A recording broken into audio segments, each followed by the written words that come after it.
قوة إلا بالله العلي العظيم. أعوذ بالله من الشيطان اللعين الرجيم. بسم الله الرحمن الرحيم. الحمد لله رب العالمين، والصلاة والسلام والتحية والإكرام على أشرف الأنبياء والمرسلين حبيب الله العالمين الأمن المعين والرسول المسدد محمود الأحمد وبالقاسم محمد. اللهم صل على وعلى أهل بيت الطيبين الطاهرين المعصومين المظلومين وحرمات المستضعفين، لا سيما بقية الله في العظيم، واللعنة الدائمة على أعدائهم أجمعين إلى يوم الدين. رب اشرح لي صدري ويسر لي أمري واحلل عقدة من لساني يفقهوا قولي. أما بعد، فقد قال الله تبارك وتعالى في كتابه الكريم وهو أصدق الصادقين وقوله الحق: أفحسبتم أنما خلقناكم عبثا. محمد وآل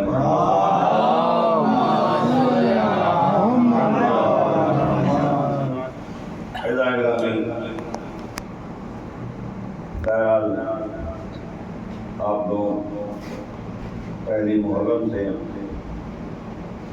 یہ سلسلہ جو عزاداری کا چل رہا ہے اور آخر رمضان تک آپ لوگ عزاداری کرتے رہیں گے. مختلف مجالس میں آپ شرکت کرتے رہتے ہیں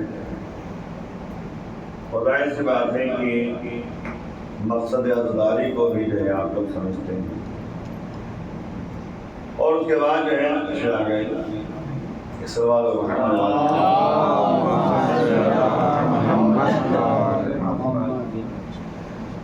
بہرحال ہم یہ عزاداری جو کر رہے ہیں یہ انبیاء کی سیرت بھی ہے، ائمہ طاہرین کی سیرت بھی ہے، علماء کا طریقہ عمل بھی تھا، اور آج بھی جو ہے علماء عزاداری منا رہے ہیں.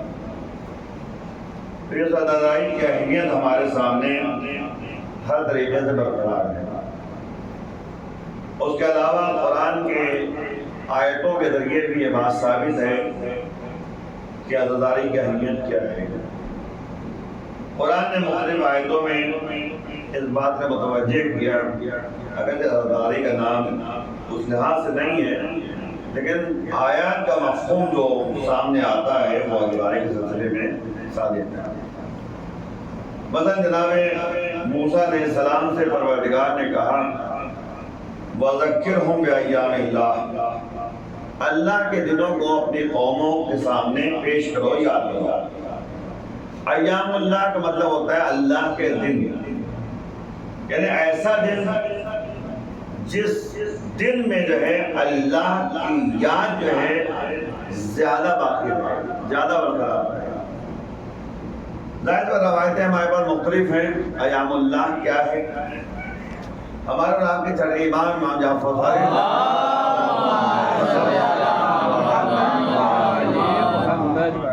فرماتے ہیں کہ 3 دن جو ہے ایام اللہ ہے. ایک جو ہے ہمارے اور آپ کے آخری امام کا قیام کا جو دن ہوتا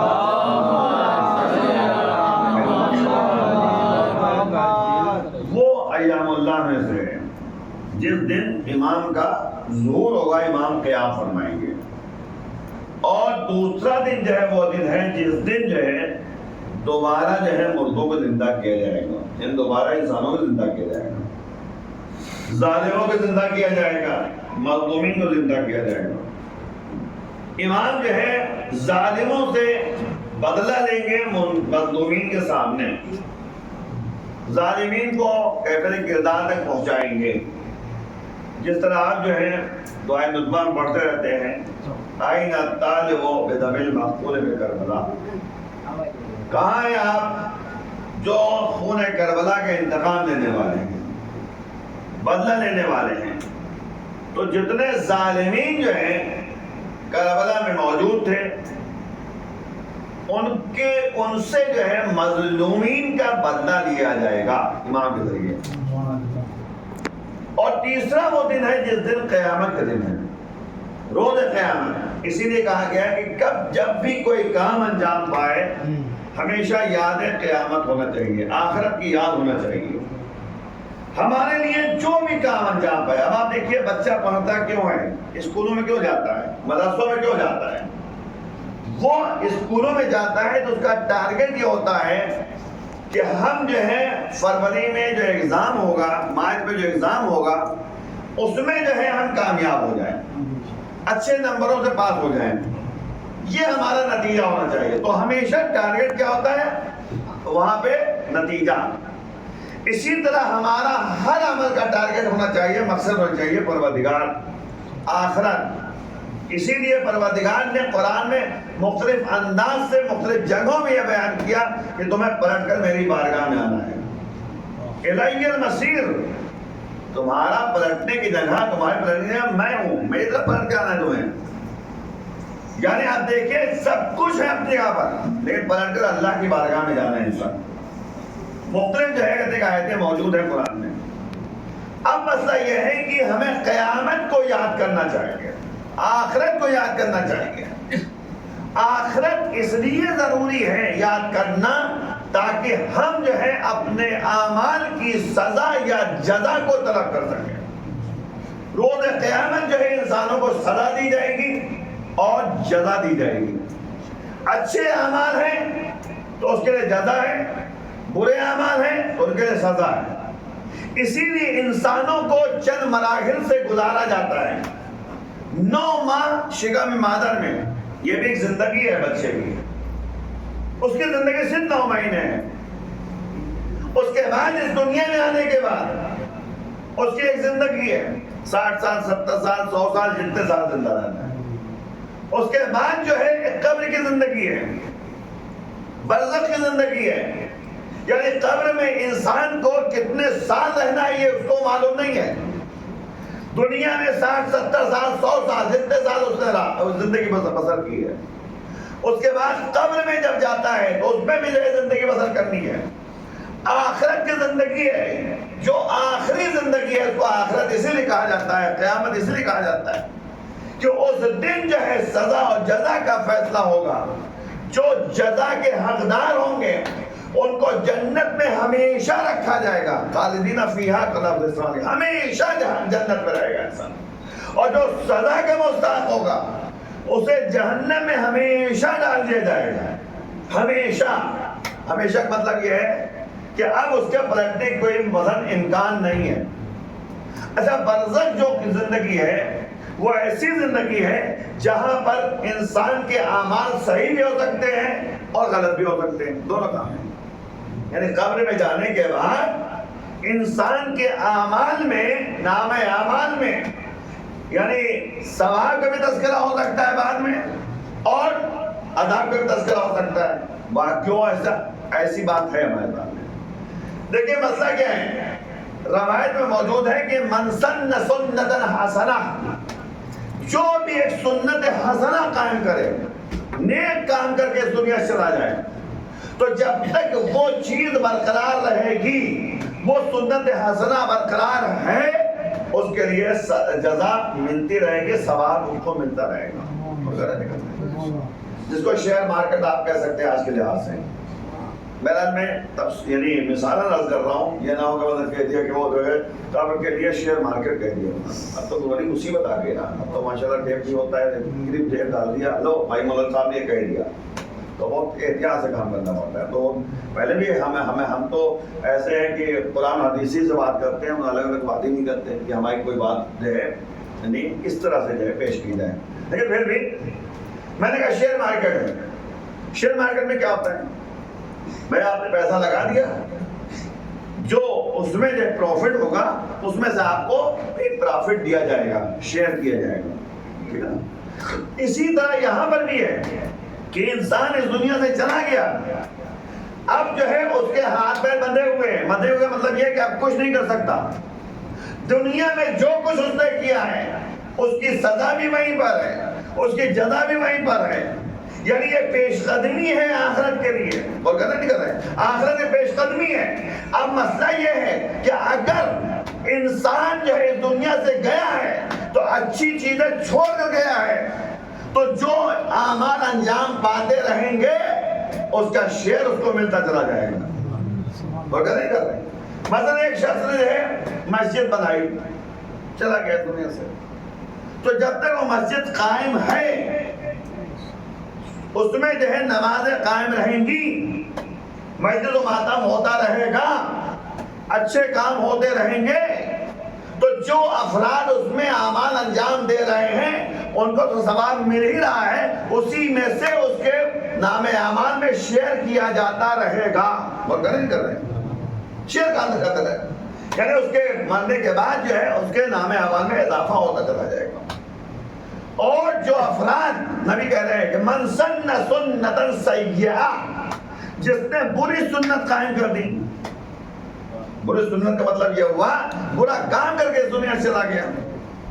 مثلا جوئے کا اڈا کھول دیا، مثلا چھوٹی دنیا جوئے کا اڈا، اب جوئے کا اڈا اس نے کھول دیا. اب جب تک اس میں جوا ہوتا رہے گا تو جو لوگ جوا کھیلیں گے ان کو تو عذاب تو ہی ہے ان کے لیے، لیکن اس میں سے کچھ حصہ جو ہے اس کی طرف بھی جاتا رہے گا، کیونکہ وہ ذریعہ بنا ہے برے کام کے لیے. یاد رکھیے گا برے کام کے لیے کبھی ذریعہ انسان کو نہیں بننا چاہیے. قرآن کہہ رہا ہے تعاونوا علی البر والتقوی ولا تعاونوا علی الاثم والعدوان. اللہ کہہ رہا ہے ایمان والوں ایک دوسرے کی مدد کرو، ذریعہ بنو، لیکن کس کے لیے ذریعہ بنو؟ نیکی کے لیے اور تقوی پرہیزگاری کے لیے. یعنی ایسا کام کرو جس سے تمہیں ثواب اس لحاظ سے ملے کہ تم ذریعہ بنے ہو نیک کام کے لیے، نیک کام کے لیے ذریعہ بنے ہو. تو اب مسئلہ یہ ہے کہ قرآن جب کہہ رہا ہے کہ مددگار ثابت ہو جاؤ، ذریعہ بن جاؤ نیک کام کے لیے، تقوی پرہیزگاری کے لیے، اسی لیے ایک استاد کی، ایک ٹیچر کی بڑی اہمیت ہوا کرتی ہے کہ وہ جو ہے نیک کام کی طرف جو ہے متوجہ کرتا ہے، اچھے کام کی طرف متوجہ کرتا ہے، اچھی تربیت اور تعلیم کا بندوبست کرتا ہے، تو اس کو ثواب زیادہ ملا کرتا ہے. غور نہیں کر رہے ہیں، ثواب زیادہ ملا کرتا ہے. تو ہر چیز کا ذریعہ ہے. اب ذریعہ اگر ثواب کا ذریعہ بن جائے، نیک کام کا ذریعہ بن جائے، نیکیوں کا ذریعہ بن جائے، تقوی پرہیزگاری کا ذریعہ بن جائے، تو اس کو بھی ثواب ملے گا، اور جو ذریعہ بنا ہے اس کو بھی ثواب ملے گا، دونوں کو ثواب ملے گا. اب آپ کی وجہ سے میں نے جو ہے کوئی نیک کام کر دیا، مثلا ذات پر آپ نے ہمیں آ کے کہہ دیا مولانا صاحب وہ فلاں جو ہے بیمار پڑا ہوا ہے اور ضرورت مند ہے، آپ کچھ مدد کر دیجیے. آپ نے ہمیں اس لیے کہا تاکہ ہم ثواب میں شامل ہو جائیں. اب ہم نے جو ہے اس کی مدد کی تو آپ کو بھی ثواب ملنے والا ہے، ہم کو بھی ثواب ملنے والا ہے، کیونکہ ہم نے اس کی مدد کی، ثواب ملے گا. آپ ذریعے ثواب بنے تو آپ کا ثواب ملے گا. ورکہ نہیں کر رہے ہیں. پھر قرآن کہہ رہا وَلَا تَعَوَنُوا عَلَى الْإِثْمِ وَالْعُدْوَانِ. لیکن کسی کے لیے برائی میں، گنہگاری میں، دشمنی پیدا کرنے میں، سرکشی پیدا کرنے میں، اختلافات پیدا کرنے میں ایک دوسرے کی مدد نہ کرو. یعنی برائیوں میں ذریعہ نہ بنو. وغیرہ نہیں کر رہے ہیں، برائیوں میں ذریعہ نہ بنو. اب ظاہر سی بات ہے ہم جو ہے بیٹھے ہوئے ہیں، اتفاق سے آپ بیٹھے ہوئے مثلا ہم پہنچے، ہم نے غیبت شروع کر دی. آپ بیٹھے ہوئے ہیں آرام سے بیٹھے ہیں، تسبیح پڑھ رہے ہیں، آپ نے نماز پڑھ رہے ہیں، میں پہنچا، میں نے غیبتیں شروع کر دی. اب غیبتیں شروع کر دی. اب میں ذریعہ بنا برا کام کرنے کے لیے، میں ذریعہ بنا برا کام کرنے کے لیے. اب آپ جو ہیں روا روی میں مولانا صاحب ہیں، سے ہم کیا کہیں، کچھ بول نہیں پا رہے. اچھا نہیں بول پا رہے تو آپ ایک کام کر سکتے ہیں. کیا کر سکتے؟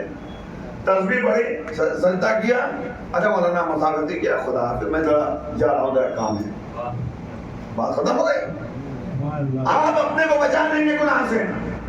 ہم چاہے جتنے گنہگار بن جائیں لیکن آپ اپنے کو بچا سکتے ہیں. میں اکثر جملہ کہا کرتا ہوں جب آپ رہیں گے نہیں تو وہ کس سے باتیں کرے گا؟ دیوان سے کرے گا؟ کس سے کرے گا؟ اپنے سے بات کرتا رہے، دیوان سے کرتا رہے.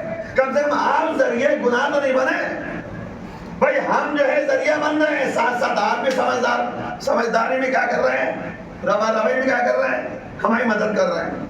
دونوں طرف سے طرف ہی معاملہ ہے. اسی لیے جو ہے یعنی روایتوں موجود ہے کہ روز قیامت جو غیبت کرتا ہے نا، جہنم کے کتوں کا غذا بنے گا. جہنم میں غذا بن جائے گا. اور باقاعدہ جو ہے غیبت کا بڑا سخت مرحلہ ہے. میں بات آگے دیکھ جملہ کہ وقت نہیں ہوتا زیادہ تفصیلی بات پیش کرنے کے لیے، لیکن اس غور کریں گے آپ کہ گناہ ایک ایسی چیز ہے جو کبھی کبھی ایسا ہوتا ہے نا کہ ایک آدمی اکیلے گناہ کرتا ہے، اور کبھی کبھی ایسا ہوتا ہے کہ اکیلے گناہ نہیں کر پاتا، ساتھ میں لوگوں سے گناہ کرتا ہے، جیسے غیبت ہے. تو غیبت میں جو ہے نبی نے فرمایا، امام نے فرمایا کہ المستمع للغیبہ کالمختار، جو غیبت سننے والا ہے وہ ایسے ہی ہے جیسے غیبت کرنے والا ہے. کیوں؟ کیونکہ یہ دوسرے کے مددگار ثابت ہو رہا ہے گناہ کے لیے. اس لیے دونوں کا گناہ برابر ہے، سننے والا بھی کرنے والا بھی، دونوں برابر ہے. تو اب مسئلہ یہ ہے کہ کہیں ایسا نہ ہو، یہ تو مطلب یہ ہو گیا کہ ہم جو ہے اکیلے بیٹھ کے گناہ، آپ کے ساتھ بیٹھ کے جو ہم غیبتیں کر رہے ہیں، کہیں بیٹھ کے منظر میں غیبت کر رہے ہیں. اور کبھی کبھی ایسا اگر ہو جائے کہ ہم بیٹھ کے ممبر میں غیبت کرنے لگے تو بڑا سخت مرحلہ ہے. اب اس میں کیا ہے، اس پر بڑی مصیبت ہے، سخت مرحلہ ہے کہ ہم ایک ممبر میں بیٹھ کر جو ہے کوئی جملہ غلط کہہ جائیں، کسی کی غیبت کر جائیں، تو نتیجہ کیا ہوگا؟ اتنے افراد جو بیٹھے ہوئے ہیں سب کے ذہنوں میں بات پیدا ہوگی، سب کے ذہنوں میں نفرتیں پیدا ہو جائیں گی کہ مولانا نے ممبر پہ ان کی بات کہی ہے، اس کا مطلب بات صحیح ہے. آپ اتنے لوگ بیٹھے ہوئے ہیں، جہاں جہاں بات پہنچے گی، اب تو یوٹیوب پہ جو ہے ہزاروں لوگ، لاکھوں لوگ دیکھتے ہیں، تو ہر ایک کے دماغ میں نفرتیں پیدا ہو رہی ہیں. پیدا کس نے کی؟ ہم نے، ممبر بیٹھنے والے نے. تو نتیجہ کیا ہوا؟ اب ایک گناہ نہیں ہوا، اتنے افراد کے دماغ میں جو نفرت پیدا ہوئی اس کا بھی گناہ اس کے سر پہ آ گیا. اسی لیے جو ہے بہت اہم پہلو ہے کہ زبان کو کنٹرول میں رکھنا چاہیے. روز قیامت زبان کا ہی سوال، یعنی بہت زیادہ سوال کیا جائے گا، شکم کا زیادہ سوال کیا جائے گا. تو یہ شکم ہے، زبان ہے، یہ ایسی چیزیں ہیں جو ذریعے گناہ تو بہرحال ہیں. زبان سے بہت گناہ ہوتے ہیں، شکم سے گناہ ہے. شکم سے مراد کیا ہے؟ پیٹ. پیٹ کے ذریعے بھی بڑے گناہ ہیں. وہ کیا؟ پیٹ بھرنے کے لیے انسان کبھی جو ہے کسی کا حق مار رہا ہے، پیٹ بھرنے کے لیے حرام روزی کما رہا ہے. جوا کھیلتا کہے کہ بھائی پیٹ ہی لوٹ کے کھیلتا ہے. جوا کھیلتا کیوں؟ تاکہ جوا کے ذریعے مال زیادہ ہم حاصل کر سکیں، صرف پیٹ کے لیے. اب مسئلہ یہ ہے کہ جوا کا مال جو ہے وہ حرام ہے، کھانا حرام ہے وہ مال. اب اسی پیسے سے آپ جو ہے شکم میں بھر رہے ہیں، کوئی بھی مطلب اس وجہ کوئی بھی، اس کے بعد جو ہے کپڑا خرید رہے ہیں حرام پیسے سے، تو بہت سے جو ہے مسائل کھڑے ہو جاتے ہیں اس میں. تو اس لیے رزق حلال جو ہے ضروری ہے، حلال کھانا ضروری ہے، کیونکہ حلال غذا کے ذریعے ہی انسان کے نشوونما جو ہوگی نا، اس کے ذریعے انسان کو ثواب میں شامل کیا جائے گا. ورنہ قرآن میں تو کہہ دیا نا کہ ذریعے گناہ نہ بنو، ایک دوسرے کی مدد نہ کرو گناہ گاری میں، نیک کام میں مددگار ثابت ہو جاؤ، نیکیوں میں مددگار ثابت ہو جاؤ. مسئلہ یہی ہے کہ ہم جو ہیں کبھی کبھی ایسا ہوتا ہے نا کہ اپنے گھر میں ہم غیبتیں اتنا کرتے ہیں کہ ہمارے بچے میں جو ہے ذہن میں پیدا ہوتا تھی بات. چھوٹے چھوٹے بچے بیٹھے ہوئے کھانا کھا رہے ہیں، اب کیا ہوا، باتیں شروع ہوئی. اب کبھی کبھی ہوتا ہے میاں بیوی کے تو مسئلے ہوتے ہی ہیں، عام طور پہ بہت سے مسئلے ہوتے ہیں. اب جو ہے بتا ہوا کہ بیٹھے بیٹھے جو ہے اتفاق سے جو ہے ماں باپ نہیں ہے، شوہر کے ماں باپ نہیں ہے مثلاً وہاں پہ اس وقت کہیں چلے گئے ہوں گے. اب دسترخوان میں بیٹھے ہوئے ہیں، 2 بچے بھی ہیں ماشاء اللہ ان کے، اپنے بیوی سے باتیں شروع ہو گئی. نتیجے میں کیا ہوا، بہو صاحبہ جو ہیں اپنے ساس سسر کی برائیاں شروع کر دی مثلاً، یا مثال طور پر انہوں نے چچا کی برائیاں شروع کر دی. کس نے؟ بیوی نے بیٹے کے چچا یعنی شوہر کے بھائی، ان کو بھی جو ہے بھائی کچھ نہ کچھ کہنا تھا نا شوہر صاحب کو، انہوں نے بھی کیا کیا؟ بچے کے ماموں کی برائیاں شروع کر دی. طرفین معاملہ ہوتا ہے نا، تم نے کہا تو میں بھی کہوں گا، بڑا سخت ہو رہا ہے. اچھا اس کا کیا اثر ہو رہا ہے؟ نہ ماموں یہاں پر ہے نہ چچا یہاں پر ہے، غیبت شروع ہو گئی نا. اچھا غیبت کا جو ہے کہ اثر تو دونوں پہ ہو گیا، پھر اس کے علاوہ بچوں پہ شروع ہو گیا. بچوں کے دماغ میں پیدا ہوئے ہمارے ماموں ایسے، ہمارے چچا ہمارے ایسے. اب جو ہے نفرت پیدا ہو گئی، نہ ماموں سے ملنا پسند کریں گے بچے، نہ چچا سے پسند کریں گے. ایک نہ اتفاقیہ پیدا کر دی، اختلافات پیدا کر دیا گیا. بھائی جن و شوہر کتنے سال زندہ رہیں گے؟ 60 سال ختم ہو گئے، 70 سال ختم ہو گئے. اب یہ بچے جو بڑے ہو رہے ہیں ان کے دماغ میں پوری زندگی جو ہے نفرتیں پیدا رہیں گی کہ ہمارے دادا ایسے ہیں، ہماری دادی ایسی ہیں، ہمارے نانا ایسے ہیں، ہماری نانی ایسی ہیں، ہمارے ماموں ایسے ہیں، ہمارے چچا ایسے ہیں. یعنی سب کی برائیاں خاندان میں شروع ہو جاتی ہیں. تو بھیا زبان کو کنٹرول میں کرو تاکہ نفرتیں پیدا نہ ہونے پائیں، اختلافات پیدا نہ ہونے پائیں. ارے کوئی مسئلہ اگر ہے تو اس سے ڈائریکٹ بات کر لو، اس سے مسئلے کو حل کر لو. بھیا تمہاری غلطی یہ ہے، تمہارے مسئلے ایسے ہیں، تمہیں ایسا نہیں کرنا چاہیے تھا، اور غلط نہیں کر رہے. یعنی مسئلے کا حل اپنی جگہ پر ہے، لیکن ہم کیا کرتے ہیں؟ ہم اپنے کو جو ہے یعنی غیبتیں کر کے اپنے کو سکون پیدا کرتے ہیں. یہی سکون جو ہے، جملہ سنیں کیا؟ غیبت ایک ایسی چیز ہے جو شدید ترین گناہوں میں شامل ہے، شدید ترین گناہوں میں شامل ہے. اللہ ہر گناہ معاف کر سکتا ہے، لیکن جو حقوق الناس کی بنیاد پر گناہ ہوا ہے وہ معاف کرنے والا نہیں ہے. یہ غیبتیں حقوق الناس کو ضائع کر رہی ہیں. نتیجہ کیا ہوا؟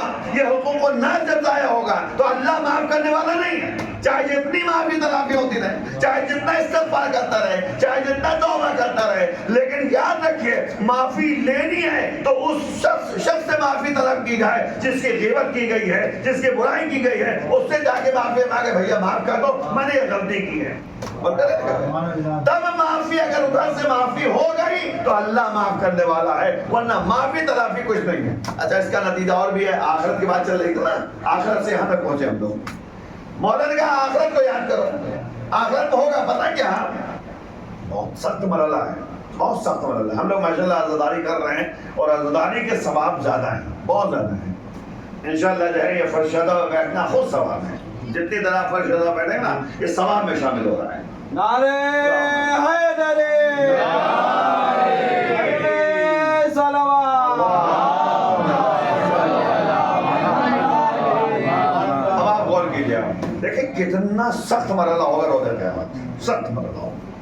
ہم لوگ چھوٹی چھوٹی باتوں کو سمجھ نہیں پا رہے ہیں، چھوٹی چھوٹی باتیں ہم لوگ سمجھ معمولی سے بات ہے، معمولی نہیں ہے. یہی جو انسان نے معمولی سمجھا یہی بہت بڑا گناہ ہے، گناہ کبیرہ میں جو شامل ہے. اسی لیے علماء نے کہا کہ کوئی چھوٹا بڑا گناہ نہیں ہے، ہر گناہ جو ہے بہت بڑا ہے. علماء نے کیا کہا؟ کوئی چھوٹا بڑا گناہ نہیں ہے. یہ تو نسبت کے لحاظ سے چھوٹا بڑا گناہ کہہ دیا جاتا ہے، ورنہ ہر گناہ جو ہے وہ کبیرہ ہے، بڑا گناہ ہے. اس لیے کیونکہ اللہ کی مخالفت ہو رہی ہے، اللہ کی مخالفت ہو رہی ہے. صرف یہ نیت کر لیں ہم اللہ کی مخالفت کر رہے ہیں، گناہ ہے. صرف یہ سوچ لیں مخالفت. جہاں مخالفت کے دماغ میں بات آ گئی وہیں سے گناہ شروع ہو گیا. شیطان کو نکالا کہا گیا ہے؟ بتائیے شیطان کو نکالا گیا. اتنا بڑا شیطان جو اتنی عبادتیں کر رہا تھا، نتیجہ کیا ہوا؟ اللہ نے سے یہی تو کہا تھا اسجدوا لآدم، آدم نے سجدہ کرو. ایک سجدے کی بات تھی، آپ کے نزدیک ہمارے نزدیک ایک سجدے کی بات ہے، لیکن ایک سجدے کی بات نہیں ہے، بہت بڑی گفتگو ہے اس کے بارے میں. ایک سجدے کی بات ہوتی کوئی بات ہی نہیں، ختم ہو گئی بات. لیکن یہاں پر جو ہے سجدہ تو کیا نہیں، تعبیریں پیش کرنا شروع کر دیا، تعبیریں پیش کرنا شروع کر دیا. اگر وہیں پہ کہہ دیتا یا اللہ سجدہ کے لائق تو ہے، میں تیرا سجدہ کروں گا، ہم آدم کے کو کرے تو ہو سکتا ہے اللہ معاف کر دیتا، ہو سکتا ہے. اور کرے بھائی ہو سکتا ہے اللہ معاف کر دے، میں اتنا دعوت ہو گئی، پشیمانی ہو گئی، بات ختم ہو گئی. لیکن وہ تعبیریں پیش کر رہا ہے. اللہ نے کہا ما منعک اللہ تسجد، تجھے کیا ہو گیا سجدہ کیوں نہیں کیا؟ تو نے کیا وجہ تھی؟ کیا وجہ تھی؟ تو کیا کہتا ہے خلقتنی من نار وخلقتہ من طین، تو نے مجھے آگ سے پیدا کیا، اسے مٹی سے پیدا کیا۔ آپ دیکھیں یہاں پہ دوسرا رخ موڑ دیا اس نے، سیدھے سے اللہ سے گفتگو ہوتی، بات ختم ہو گئی، سیدھے اللہ سے کہتا پروردگار سجدہ کے لائق تو ہے، ہم تیرا سجدہ کریں گے، ہم کیوں آدم کریں؟ بات ختم ہو جاتی۔ ہو سکتا تھا اللہ کہتا نہیں آدم کے لیے سجدہ کرو، مطلب ہو سکتا تھا۔ اب مسئلہ یہ ہے کہ اس نے تعبیریں پیش کر دی، پروردگار تو نے مجھے آگ سے پیدا کیا، اسے مٹی سے پیدا کیا۔ آگ کی منزلت زیادہ ہے، آگ جو ہے بلندی طرف جاتی نا، آگ جب جلائیے تو ہمیشہ جو ہے شعلے بلند ہوتے ہیں۔ مٹی کو جب آپ چاہے جتنی بلندی سے ڈالیے، مٹی جو ہے زمین کی طرف جائے گی۔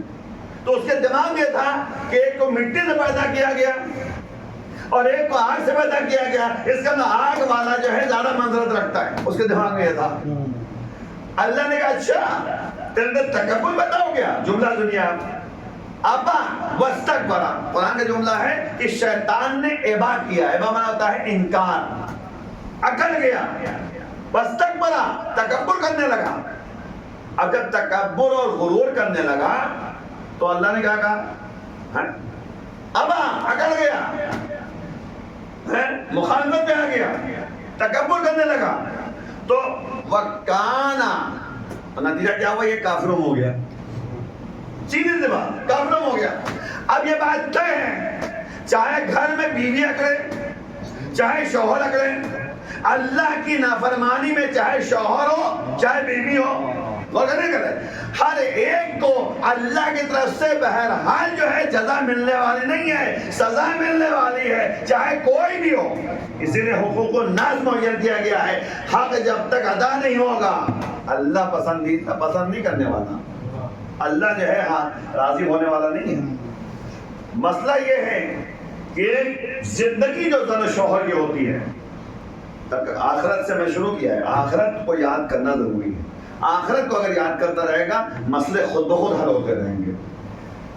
ہر ایک کا مسئلہ، دوستی کا مسئلہ، میاں بیوی کا مسئلہ، ماں باپ کا مسئلہ، ساس سسر کا مسئلہ، سب حل ہو جائے گا، صرف آخرت، صرف آخرت، ایک ٹارگٹ آخرت۔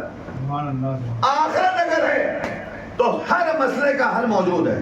اگر آخرت کو بھول جائے تو سب کچھ، کوئی مسئلہ نہیں حل ہونے والا، کیونکہ جب آخرت کو بھول جائے گا تو نتیجہ دنیا دنیا دنیا دنیا دنیا میں کیا ہوتا ہے؟ میری عزت میں کیوں دبوں؟ سب سے بڑی بات یہ ہے، میں کیوں دبوں؟ دبنے والی بات جہاں تک ہے، میں کیوں دبوں؟ اچھا دبنے کی بات جہاں تک ہے، دبنا جو ہے اسے نہیں کہتے کہ انسان جو ہے سامنے والے کی بات نہ مانے، غور نہیں کرے، ماننا دبنا نہیں ہے، ماننا جو ہے اللہ کی مرضی ہے۔ بھئی اگر ہمیں اللہ چاہیے تو اپنے کو جو ہے تھوڑا سا ڈاؤن کرنا پڑے گا، تواضع انکساری ضروری ہے۔ تکبر اللہ پسند نہیں کرتا، تواضع انکساری پسند کرتا ہے۔ ذرا سے تواضع انکساری پیدا ہو گئی، آپ بتائیے خود جیسا شخص آیا تواضع انکساری کے ساتھ امام کی خدمت میں، مولا نے معاف کر دیا نا، معاف کیا نہیں کیا؟ جبکہ اتنا بڑا لشکر تھا جو حسین کے راستے کو روکنے والا تھا، لیکن خود جو ہے ہاتھوں کو جوڑ کر معافی مانگتا ہوا جھک کر امام کی خدمت میں آ گیا، نتیجے میں وہ جو ہے خود علیہ السلام ہو گئے، امام معاف کرتے ہیں۔ تو یاد رکھیے اگر مرضی پروردگار چاہیے تو جھکنا پڑے گا، جب تک تواضع انکساری ضروری ہے، جب تک کبھی بھی تکبریت و غرور سے کوئی مسئلہ حل ہونے والا نہیں ہے۔ آپ فوارے کو بھی دیکھیے، فوارہ ایک دم سے پانی اوپر اٹھتا ہے اور فوراً نیچے آ جاتا ہے، جو بلندی تک جانے کی کوشش کرے گا ڈاؤن ضرور ہوگا، کبھی بھی جو ہے اوپر نہیں چلا جائے گا۔ قرآن کا جملہ سنیے گا، قرآن کا جملہ یہ ہے کہ دیکھو لا تمشی فی الارض مرحا، زمین پہ آکر کے مت چلو، آکر کے مت چلو، نہ تم جو ہے پہاڑ کے اوپر چلے جاؤ گے، اور کہنے قرآن کے جملے پہاڑ کے اوپر نہیں چلے جاؤ گے تم، تو اس لیے ہمیشہ ڈاؤن ہو کے رہنا پڑے گا، تکبریت جو ختم ہونی ہوتی ہے، تواضع انکساری ضروری ہے، تب مسئلے کا حل موجود ہے۔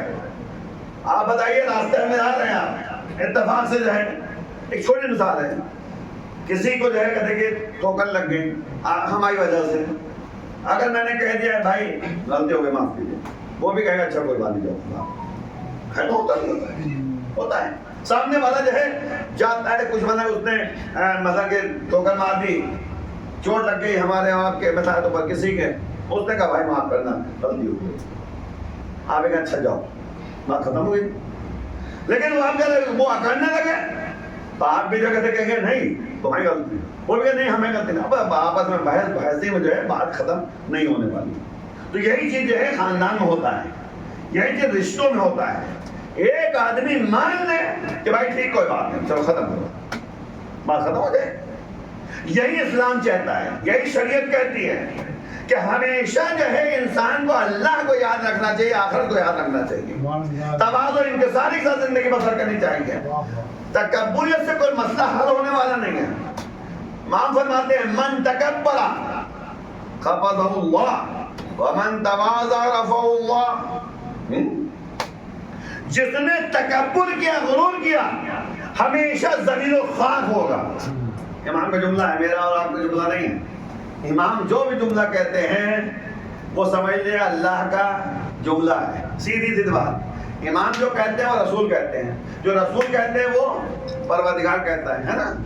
تو اب مسئلہ یہ کہ امام کہہ رہے ہیں کہ جس نے تکبر و غرور کیا وہ ہمیشہ ذلیل و خوار ہوگا، اور جس نے تواضع انکساری کے ساتھ زندگی بسر کی اس کو اللہ جو ہے عزت و شہرت دینے والا ہے، بلندی عطا کرنے والا ہے، ہمیشہ بلندی عطا ہونا.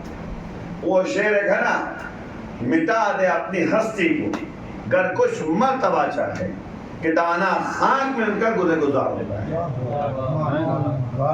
یہ مطلب کو واضح کرنے کے لیے شعر پڑھا ہے.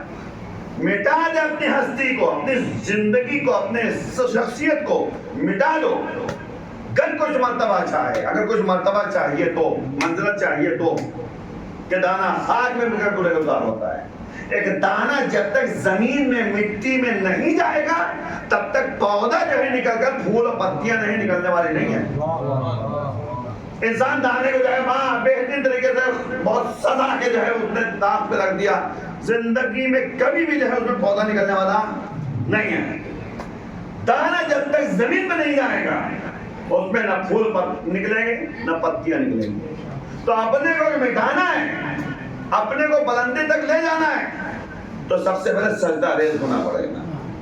اللہ کے لیے سجدہ بہت پسند ہے اور غلط نہیں کرتا. سجدہ تکبریت پسند نہیں ہے، سجدہ شروع سے سجدہ کہا ہے اللہ نے. اسجدوا لآدم، آدم نے سجدہ کرو. اور ملائکہ نے سجدہ کیا، ان کو بلندی عطا ہوئی، اللہ کی طرف سے عزت مل گئی. لیکن شیطان نے سجدہ نہیں کیا، نتیجہ کیا ہوا؟ آج تک ذلیل و خوار ہے، تا قیامت ذلیل و خوار ہوتا ہے. ملعون ہے، اللہ کی طرف سے ملعون، اہل بیت کی طرف سے ملعون، انسان کی طرف سے ملعون، ہر طرح سے ملعون ہوگا. تو یہ طے ہو گیا جس کے اندر شیطنت پائی جائے وہ ملعون ہے، قابل لعنت ہے اللہ کی طرف سے. جس کے اندر تکبریت پائی جائے گی تو بھی اللہ کی طرف سے لعنت ہے اس کے لیے، ہے نا. کیونکہ جب یہ طے ہوگی بات، یہ طے ہو گئی بات کہ تواضع انکساری ہونی چاہیے. سجدہ بہترین ذریعہ ہے تواضع انکساری کے لیے. سجدے ریز ہونا پڑے گا. سجدے میں جب جائیں گے تب انسان کو بلندی عطا ہوگی. تب آپ دیکھیں ہمارے ائمہ طاہرین ہمیشہ سجدہ ریز، سجدے میں رہتے تھے، سجدے میں رہتے تھے، سجدہ کرتے تھے. اسی لیے سید سجاد جو ہے ان کا لقب ملا ہے.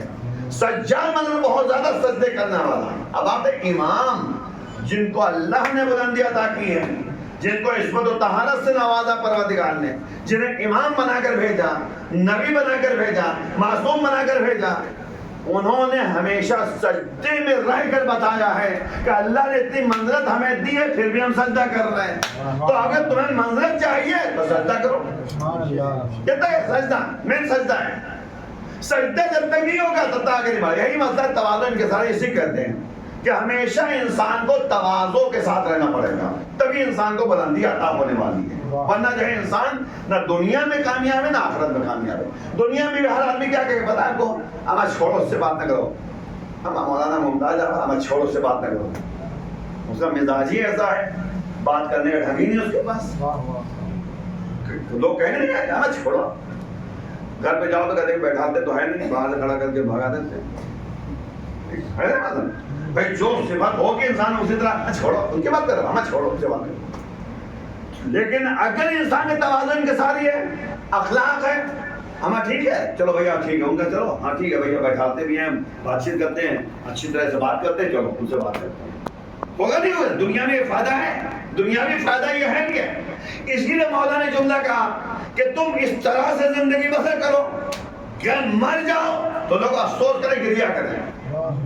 مولا کہہ رہے ہیں ایسی زندگی دنیا میں بسر کرو کہ اگر تم مر جاؤ تو لوگ جو ہے تمہیں یاد کر کے گریا ازاری کریں, روئیں, افسوس کریں. اور اگر دنیا میں تم رہو تو ملنے کے خواہش مند رہیں, ملنے کے خواہش مند رہیں. ایک صلوات محمد والے برابر.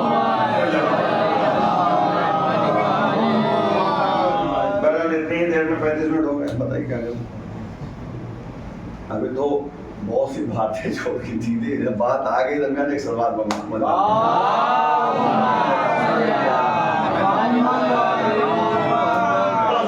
اتنی تمام باتیں جو میں نے کی 2 جملوں میں بات ختم کر کے آگے بڑھا لوں. پہلی بات یہ ہے کہ ہمیں دنیا میں رہنا ہے تو آخرت اور اللہ کو یاد کر کے زندگی بسر کرنی, اگر کامیابی چاہیے تو. دوسری بات ہے تواضع, انکساری سے تکبریت اور مغروریت ختم ہونی چاہیے اگر واقعا زندگی گزارنا ہے تو. اہل بیت اطہار کی سیرت یہ ہے کہ سامنے والا دشمن ہی کیوں نہ ہو, انہوں نے کبھی اپنے اخلاق کو بد اخلاقی میں نہیں بدلا. ٹھیک ہے, تو ایک فوج کا اتنا بڑا لشکر تھا, سب کو پانی پلائے نہیں پلائے, بتائیے پلائے. کسی بھی طریقے سے آپ دیکھیے. تو ہم نے آئے کریمہ تلاوت کی تھی, پروردگار کہہ رہا ہے کیا تم نے سوچ رکھا ہے کہ ہم نے تمہیں بےہودہ اور عبث خلق کیا ہے. جملہ اللہ کی طرف سے ہے, سوال کر رہا ہے کہ بتاؤ کیا ہم نے تمہیں بےہودہ اور عبث خلق کیا ہے, پیدا کیا ہے. ظاہر سی بات ہے کہ دنیا میں انسان کچھ کام کرتا ہے, عقل مند انسان تو کوئی نہ کوئی مقصد اور ٹارگیٹ ہوتا ہے نا. یہ دروازہ بھی بنانا ہے تو مقصد, یہ دروازہ ایسے ہونا چاہیے, ایسے کھلنا چاہیے, یہ دیوار ایسی ہونی چاہیے. یہ سب انسان کوئی نہ کوئی مقصد سے بیان کرتا ہے, بناتا ہے. کوئی بھی کام کرتا ہے, چاہے گھر بنائے, چاہے گاڑی خریدے, چاہے کپڑا خریدے, چاہے کہتے ہیں پڑھنے جائے, چاہے نوکری کرنے جائے, ہر ایک کا ایک مقصد ہوتا ہے, ٹارگیٹ ہوتا ہے. ایک عقل مند جو ہے کوئی بھی کام کرتا ہے بغیر مقصد کے نہیں کرتا, تو وہ خالق عقل انسان کو پیدا کرے, کوئی کام کرے بغیر مقصد کا ہوگا. تو قرآن کہہ رہا ہے کہ اب حاصل تم, کیا تم نے سوچ رکھا ہے ہم نے تمہیں بےہودہ خلق کیا ہے, عبث خلق کیا ہے. اور پھر بتایا ما خلقت الجن والانس الا لیعبدون, بے شک ہم نے جن اس کو پیدا ہی نہیں کیا مگر اس لیے تاکہ میری معرفت حاصل کریں, میری عبادت کریں. یعنی انسان کی زندگی عبادت میں ہونی چاہیے. اتنا اللہ کا مانتا ہے, اگر تو نہیں مانتا کوئی بات نہیں, وہ تو تذکرہ ہی نہیں. مہم تذکرہ ان کا ہے جو اللہ کو مانتا ہے, انسان اس کا تذکرہ ہے. ورنہ جو اللہ کو نہیں مانتا اس سے بات ہی نہیں مانی نہیں. جو اللہ کو مانتا ہے اس کے لیے جو ہے قرآن ہے بھائی. جو علی کو مانتا ہے اس کے لیے نہج البلاغہ ہے, ورنہ جو علی کو نہیں مانتا اس کو نہج البلاغہ کا اہمیت کیا سمجھے گا. تو یاد رکھیے گا, اللہ کو اگر مان رہا ہے انسان تو اللہ کہہ رہا ہے کہ ہم نے تمہیں پیدا اس لیے کیا تاکہ تم میری عبادت کرو. عبادت کیسے کہتے ہیں؟ علماء کہتے ہیں ہر وہ کام جو اللہ کی مرضی کے مطابق انجام پائے وہ عبادت ہے. کوئی بھی کام ہو, آپ اتنی دیر بیٹھے ہوئے عبادت ہے, اتنی دیر جو بیٹھے ہوئے عبادت ہے. میں جتنی دیر بول رہا ہوں عبادت ہے. کیوں؟ ہم اللہ کے لیے بول رہے ہیں, ہم اہل بیت کے لیے بول رہے ہیں. تو ہم اللہ کے لیے جب بول رہے ہیں, اللہ کے لیے کام انجام دے رہے ہیں, تو ہمارا کام عبادت ہے. تو ہر وہ کام جو مرضی پروردگار کے مطابق انجام پائے وہ عبادت ہے. اسی لیے نبی نے کہا کہ اپنی مجلسوں کو مزین کرو علی کے ذکر سے, ہے نا. جہاں بیٹھو, جس جگہ بیٹھو, علی کا ذکر کرو, کیونکہ علی کا ذکر میرا ذکر, میرا ذکر پروردگار کا ذکر, اور پروردگار کا ذکر کیا ہوگا؟ عبادت ہے. یعنی علی کی یاد میں زندگی بسر کرو گے تب بھی عبادت پروردگار ہے بھائی. عبادت ہے, عبادت پروردگار, یعنی علی کا ذکر بھی عبادت ہے. علی کی یاد میں زندگی بسر کرنا عبادت ہے. اگر جب علی کو یاد کریں گے, علی کا ذکر کریں گے, تو علی کا کردار بھی کا ذکر ہوگا, علی کی سیرت کا ذکر ہوگا, علی کے اعمال کا تذکرہ ہوگا, علی کے افعال کا تذکرہ ہوگا, اور اس کے نتیجے میں جو علی والے ہوں گے وہ علی جیسے بننے کی کوشش کریں گے. ایک صلوات بر محمد.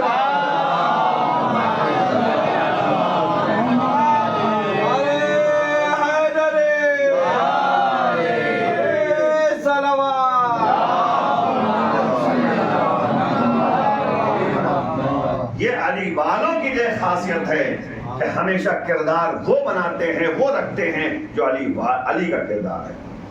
علی نے جو ہے دشمن کو پانی پلایا ہے. دشمن نے سوچ رکھا تھا علی کی فوج کو جو ہے, علی کی فوج کو جو ہے پانی نہیں لینے دیں گے, لیکن جب علی کا پانی پہ قبضہ ہوا جنگ صفین میں, تو مولا نے سب کو پانی پلایا, کالے کا پانی پینا ہے. تو یہ ہے علی والوں کا کہ دوسروں کا خیال کرتے ہیں. ایثار و قربانی اسی کا نام ہے. ہم علی جیسے تو نہیں بن سکتے, یہ طے ہے, یہ تو طے ہے, 100% طے ہے کہ علی جیسا نہیں بن سکتا انسان, لیکن کچھ صفتیں تو اپنے اندر پیدا کر سکتا ہے, کچھ صفتیں پیدا کر سکتا ہے. کہ علی کہہ رہے ہیں کہ میں اتنا دے دیتا ہوں دوبارہ آنے کی ضرورت بولے نہیں پڑتی. اچھا اتنا نہیں دیتا تو کچھ تو دے سکتے ہیں, کچھ دے سکتے ہیں. علی رات بھر عبادتیں کر رہے ہیں, نمازیں پڑھ رہے ہیں, سجدے پہ سجدہ کر رہے ہیں, تو ہم کچھ تو کر سکتے ہیں, کم سے کم 11 رکعت پڑھ لیں نماز. مولا پوری یعنی جھولے میں بھر کر روٹیاں سب کی گھروں میں جا کر دیا کرتے تھے. ارے کچھ نہیں کر سکتے تو جو گھر پہ آ جائے اسی کو ہم دے دیں. ہم گھر پہ نہیں جا سکتے تو کم از کم جو گھر پہ آ رہا ہے اسی کو دے دیں. تو کم سے کم کچھ تو ہو, کچھ تو جو ہے شائبہ پایا جاتا ہو, تبھی تو ہم کہہ سکتے ہیں علی والے ہیں. تو آپ یہ دیکھیے کربلا والوں کے مزاج آپ دیکھیے, جو علی والے ہیں, حسین والے ہیں, کردار اتنا اعلیٰ و بلند ہے کہ حسین کہہ رہے ہیں جانا چاہے تو چلے جاؤ, جنت کی ذمہ داری نہیں. لیکن حسین کے چاہنے والے ایسے ایثار و قربانی کا جذبہ ان کے اندر پایا جاتا ہے. اللہ والے ہیں, نبی والے ہیں, علی والے ہیں, حسین والے ہیں, آخرت والے ہیں, ایثار و قربانی کا جذبہ پایا جاتا ہے. حسین کہتے ہیں حل من ناصرین ینصرنا, حل من مغیثیوں کی سنا, کوئی ہے جو میں آواز لبیک ہے, کوئی ہے جو میرے مدد کے لیے آئے. عزیز و قید کا آواز نہ آئی بلکہ بے اصحاب انصار کے لاشیں جو طرف کٹی کے قدر سے آواز آئے تھے, مولا اگر موت درمیان میں ہوتی تو آپ نصرت کے لیے آتے ہیں. لیکن علی کے چاہنے والے ایسے ہیں, حسین کے چاہنے والے ایسے ہیں کہ مولا نے کہا کہ جیسے وفادار ساتھی ہمیں کربلا میں ملے, نہ میرے بھیا حسن کو ملے تو میرے بابا علی کو ملے. حضرت کہنے والے نے کہا کہ مولا اگر ہمیں 70 مرتبہ قتل کر دیا جائے اور جلا کر راکھ کر دیا جائے تو بھی آپ کی نصرت میں کمی ہونے والی نہیں ہے. تبھی تو حسین کی آواز سغاثہ میں لبیک کہتے ہوئے نظر آ رہے ہیں.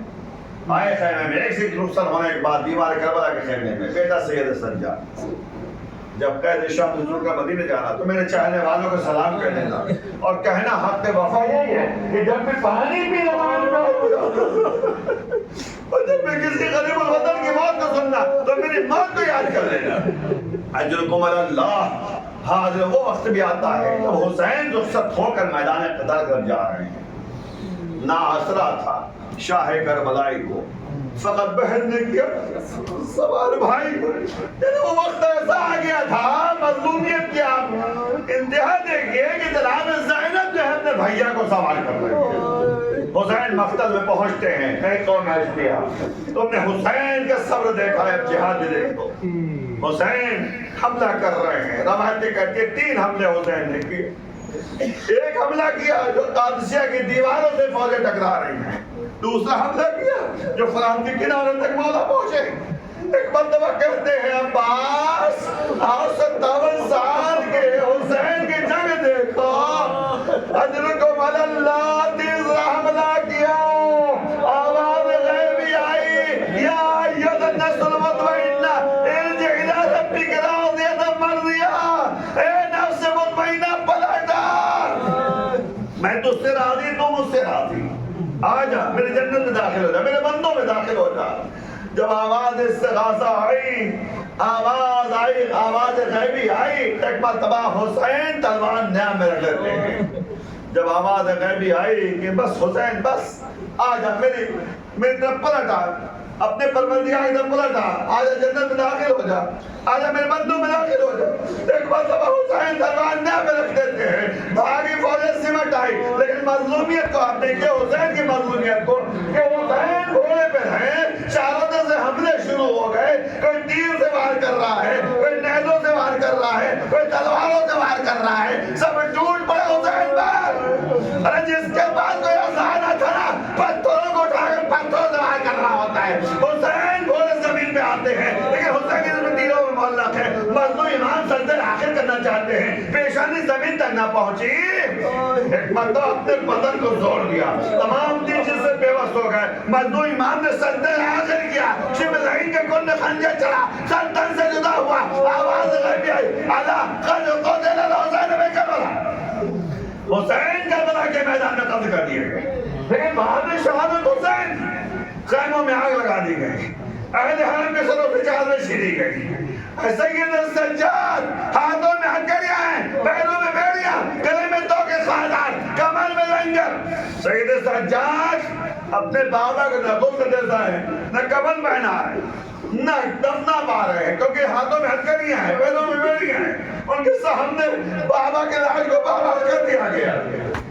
حاضر و سید سجاد اہل حرم اسیر کیا گیا 11ویں محرم کو، اور کربلا سے کوفہ اور کوفہ سے شام در بدر پھیلایا جا رہا ہے۔ سید سجاد جو گریہ کیا کرتے تھے، انہوں نے منہار سے یہی کہا، اے منہار، میری ماں بہن بے مقدہ و شہادت بے کجاوہ اٹھ میں سوار کی گئی تھی، اور کربلا سے کوفہ اور کوفہ سے شام در بدر پھیلائی گئی۔ بازار کوفہ، بازار شام، منادی ندا دیتا ہے، اے تماشا دیکھنے والوں، تماشا دیکھو، یہ نبی زادیاں ہیں، یہ فاطمہ کی رحمت اللہ علیہ قوم سیعلم الذین ظلموا ایما منقلبین انقلبوا فعلنے والے بہت زہرا وابیہا وبعلا منیم صلی اللہ علیہ وسلم، جو افراد پریشان و پریشان دل فرما، معبود اس گھر میں رحمت و برکت نازل فرما،